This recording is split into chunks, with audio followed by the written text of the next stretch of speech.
안녕하세요. 저는 20년 넘게 이혼 사건을 집중적으로 다뤄온 정혜윤 전문 변호사입니다. 재산이 많든 적든 아이가 있든 없든 그 인생마다 저마다의 사정이 있고 감정이 있습니다.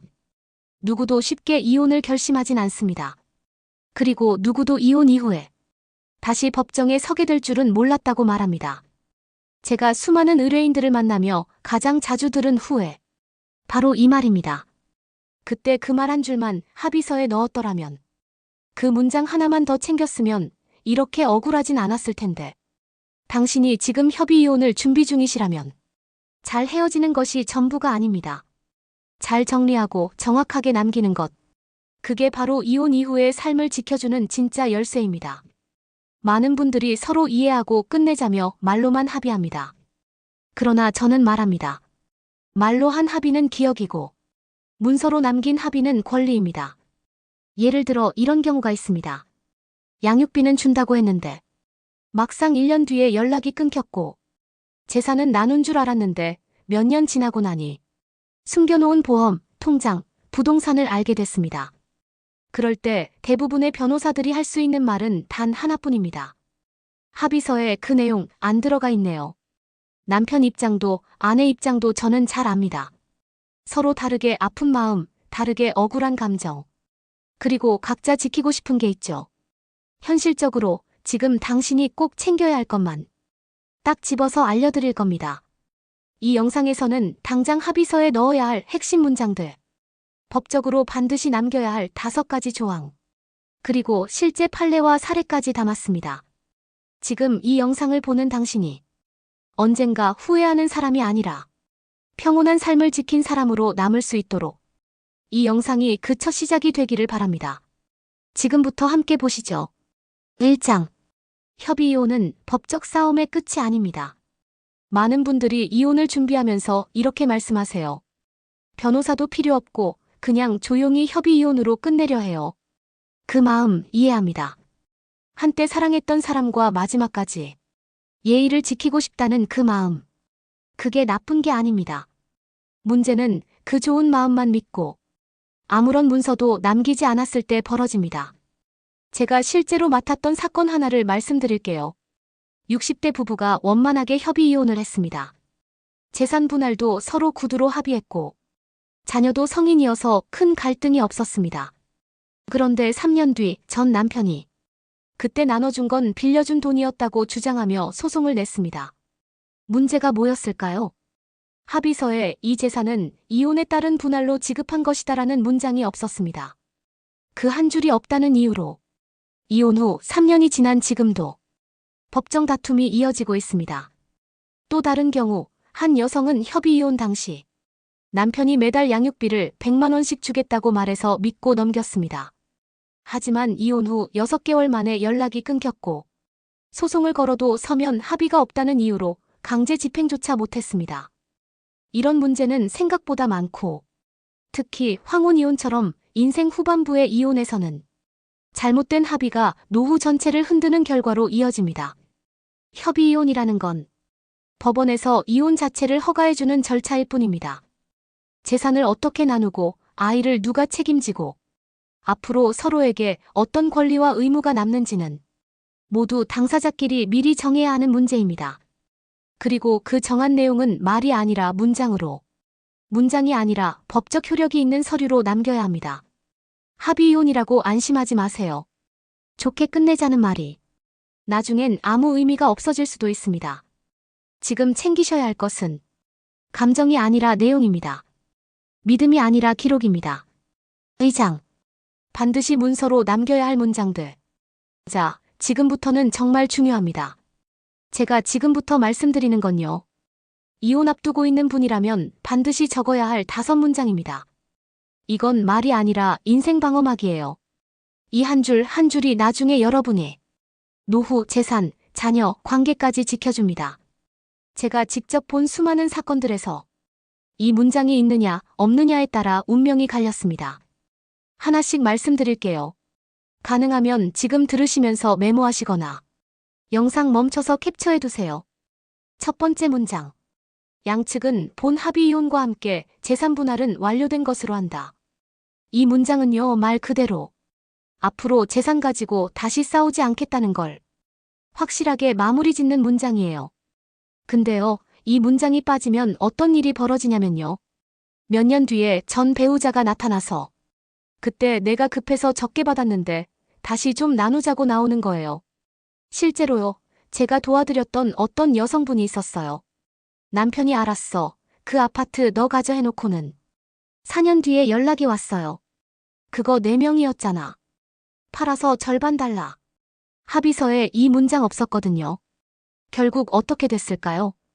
재산분할 청구 들어왔고요. 재판 갔습니다. 이 문장 하나만 있었어도 재판 갈 일이 없었어요. 두 번째 문장. 자녀의 양육권은 아내가 갖고 양육비는 월 100만 원을 1일까지 계좌이체 방식으로 지급한다. 양육비는요, 그냥 주겠다고 말하는 걸로는 절대 안 됩니다. 구체적으로 남겨야 돼요. 금액, 지급일, 지급 방식까지. 예를 들어서요. 양육비는 50만 원씩 줄게라고만 해두면요. 이게 매달 주는 건지, 6개월에 한 번 주는 건지, 현금으로 주는 건지, 계좌로 보내는 건지 애매해져요. 그래서 반드시 이렇게 쓰셔야 돼요. 양육비는 매월 25일까지 신한은행 계좌로 50만 원을 이체한다. 이렇게 써두면 나중에 지급 안 될 때 강제 집행도 가능하고 압류 절차도 훨씬 수월해집니다. 그냥 믿고 넘겼다가요. 몇 달, 몇 년씩 못 받은 분들 정말 많습니다. 세 번째 문장. 아내는 매월 둘째 주 일요일 오전 10시부터 오후 5시까지 자녀를 만난다. 이건요, 면접 교섭권이라는 건데요. 아이를 어느 정도 만날 수 있느냐를 명확히 적는 거예요. 많은 분들이 아이 보고 싶을 때 연락하자 이런 식으로 끝내시거든요. 그러면 나중에 문제가 생겨요. 예를 들어 아이 키우는 쪽에서 애가 싫대, 지금은 힘들어하면서 계속 면회를 거절합니다. 근데 이렇게 명확하게 날짜, 시간, 횟수를 다 적어두면요. 상대가 무시할 수 없습니다. 지키지 않으면 법원 명령 위반이 되는 거예요. 그리고 아이를 위해서라도. 이건 아주 중요한 문장입니다. 이혼은 부모끼리의 일이지 아이의 권리를 빼앗는 건 아니거든요. 네 번째 문장.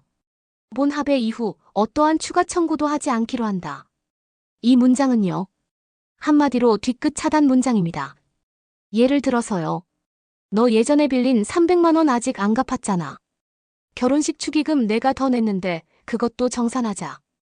이런 식으로 자잘한 요구가 끝도 없이 나올 수 있어요. 이 문장 하나 넣어두면요. 그 이후로 어떤 것도 다시 요구하지 않겠다는 법적 합의가 되는 겁니다. 한번 깔끔하게 정리하겠다는 뜻이라면 이 문장은 무조건 포함하셔야 해요. 다섯 번째 문장. 상대방이 본 합의서를 위반할 경우 민형사상 책임을 진다. 이건요, 말하자면 마지막 경고 조항이에요. 이 문장이 빠지면요. 상대방이 약속을 어겨도 뭐 어쩔 건데 하고 나오는 경우가 있어요. 근데 이 문장이 있으면요. 민사소송이든 손해배상이든 형사고소든 다 가능해져요. 실제로 어떤 분은 양육비 안 줘서 고소했는데 합의서에 이런 문장이 없었다는 이유로 형사고소가 기각됐습니다. 그럼 다시 민사로 돌아가야 하고요. 시간, 돈, 감정 다 소모됩니다. 이 문장 한 줄이면 상대방이 이거 무시해도 되겠지라는 생각 자체를 못하게 됩니다. 이 5가지 문장. 지금 들으시면서 아, 그거 나도 말은 했는데 문서엔 없었네. 이런 생각 드시는 분들 분명 계실 거예요. 그런데요, 말은 기억이고 문장은 권리입니다. 지금 이혼을 앞두고 계시다면 감정이 아니라 내용을, 신뢰가 아니라 기록을 선택하세요. 저는 이 5문장이 당신의 노후를, 당신의 삶을, 그리고 당신의 다음 인생을 지켜줄 거라고 확신합니다. 3장. 이런 문장 안 넣으면 나중에 생기는 문제들. 이제부터는요. 실제 사건에서 제가 직접 목격한 사례를 중심으로 말씀드릴게요. 이혼 자체는 잘 마무리된 줄 알았는데 몇 년 뒤, 그때 빠뜨린 문장 하나 때문에 삶이 송두리째 흔들린 분들이 정말 많습니다. 사례 1. 양육비 주겠다고 했는데 연락이 끊겼어요. 50대 여성 의뢰자 분이 계셨어요. 남편이 외도를 해서 결국 협의 이혼을 하기로 했고 자녀는 엄마가 키우기로. 양육비는 한 달에 100만 원 줄게라고 남편이 약속했답니다.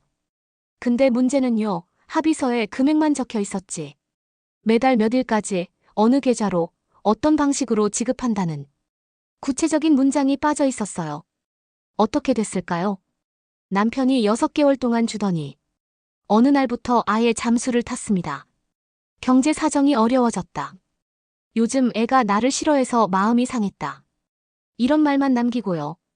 법원에 갔지만 지급 방식이나 기한이 명시돼 있지 않아서 강제 집행조차 힘들었어요.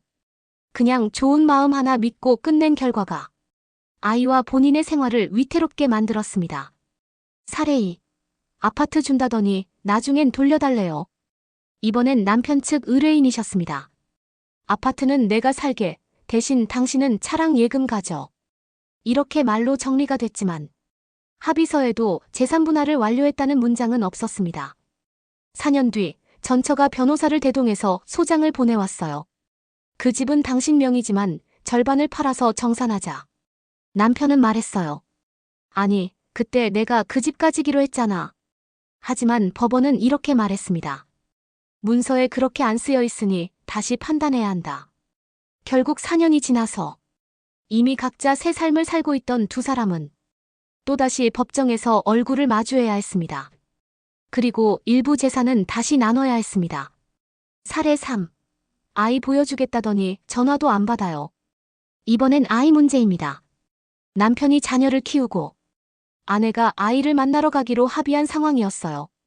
서로 둘째 주 일요일쯤 보기로 하자고 말은 했는데 합의서엔 면접교섭권 관련 내용이 아예 없었어요. 결과요. 이혼 1년 뒤부터 애가 싫어해, 학교 일정이 바빠, 몸이 안 좋아. 이런 핑계로 아예 연락이 끊깁니다. 정해진 시간도 없고 명확한 의무도 없으니까 상대방은 마음대로 아이를 가로막을 수 있는 상태가 된 거죠. 그 엄마는 결국 아이 생일날 학교 앞에 몰래 찾아가서 먼발치로 보기만 했습니다.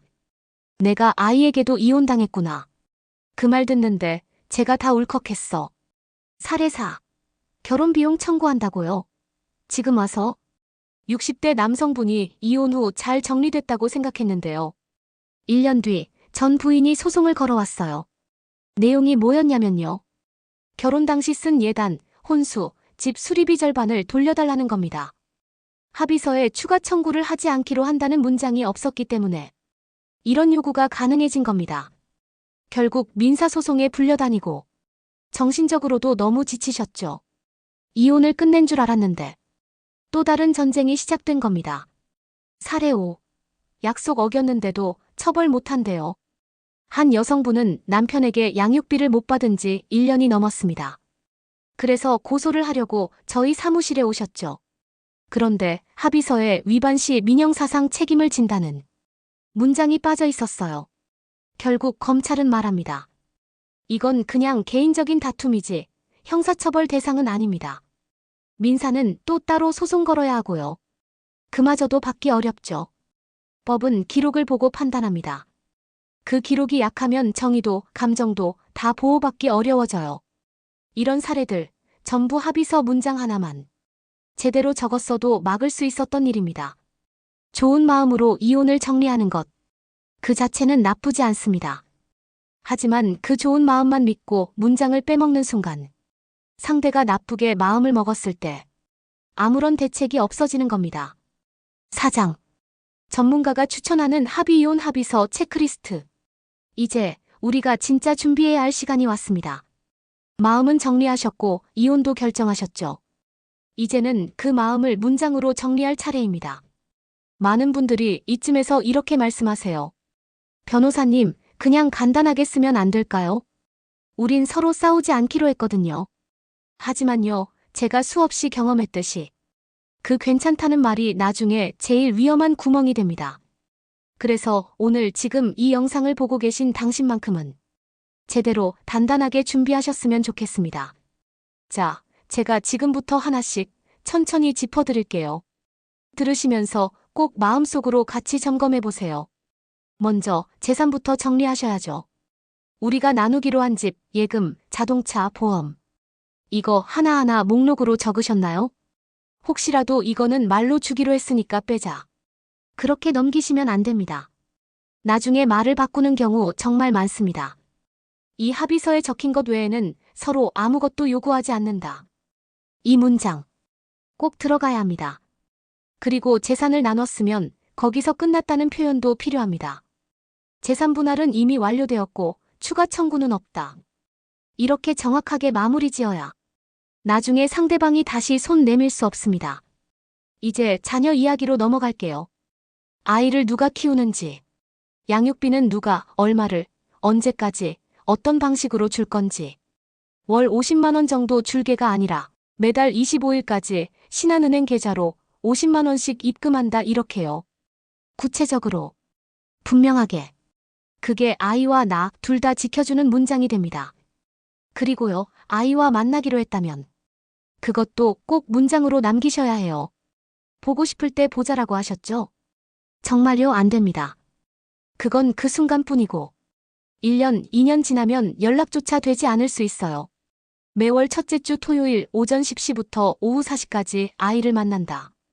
정확히 이렇게 쓰셔야 법원이 권리로 인정해줍니다. 또 하나, 혹시라도 나중에 결혼할 때 들어간 비용 돌려줘. 내가 산 선물은 원래 내가 준 거니까. 이런 식으로 다시 요구받지 않으시려면 이 합의 이후에는 어떤 추가 청구도 하지 않는다. 이 한 줄 꼭 넣으셔야 합니다. 처음엔 다 좋게 끝내자고 했지만 사람 마음이 그렇지 않거든요. 시간이 지나면 생각도 달라지니까요. 합의서의 힘은 책임에서 나옵니다. 만약 상대방이 약속을 어겼을 때 그냥 말로만 왜 그랬어요 하는 걸로는 부족해요. 민형사상 책임을 진다는 조항. 그게 있어야 진짜 약속이 되고 법이 움직입니다. 제가 말씀드린 거 어려운 법률 용어 아닙니다.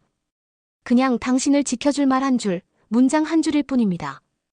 혹시 지금 눈에 익은 단어나 내 상황에 꼭 들어맞는 문장이 있었다면 그거 지금 바로 메모해두세요. 내 인생은 내가 지켜야 하니까요. 그리고 그 시작은 이 한 문장을 적는 순간부터입니다. 마지막. 말 한 줄이 인생을 바꾸는 이유. 지금까지 이야기를 따라오신 여러분. 어떠셨나요? 처음에는 그냥 협의이혼 서류에 뭐 좀 적는 문제 아니야. 그렇게 생각하셨을 수도 있어요. 하지만 오늘 들으신 모든 사례들, 문장들, 조항들. 결국 이 모든 게 말하고 싶었던 건 문장 하나가 인생을 바꾼다는 사실입니다. 저는 이혼 전문 변호사로서 수백 명의 삶이 바뀌는 과정을 지켜봤습니다. 어떤 분은 한 문장으로 자식과의 관계를 지켰고, 어떤 분은 그 문장이 없어서 10년 쌓아온 재산을 잃었습니다. 사람 마음이 아무리 단단해도요. 시간 앞에서는 달라집니다. 좋았던 기억도 희미해지고, 그때 했던 말도 바뀝니다. 하지만 기록된 문장은 남습니다. 지우지 못하고 바꿀 수도 없습니다. 그래서 저는 늘 말씀드립니다. 사람을 믿되 서류로 남기세요. 지금 이혼을 앞두고 계시다면 상대방의 마음도 중요하지만 당신의 내일도 꼭 지켜야 할 대상입니다. 서로가 감정을 정리하고 헤어지는 것도 중요하지만 이후의 삶이 더 망가지지 않도록 지금 이 순간 문장 하나로 나를 지킬 수 있어야 합니다. 오늘 이 영상을 끝까지 봐주신 분들 아마 그만큼 깊은 고민과 두려움을 안고 계신 분들일 겁니다. 하지만 걱정 마세요. 당신은 이미 절반은 준비되셨습니다. 지금 이 지식과 의지가 있다면 나머지 절반은 저희가 도와드릴 수 있습니다. 마지막으로 한 문장. 오늘 제 마음을 담아 전해드릴게요. 잘 헤어지는 것도 스스로를 사랑하는 방법 중 하나입니다. 그리고 그 사랑에는 자신을 지키는 문장이 반드시 필요합니다. 지금까지 시청해주셔서 감사합니다. 도움이 되셨다면 좋아요와 구독 잊지 마시고요. 당신의 내일이 오늘보다 더 단단하길 바랍니다. 감사합니다.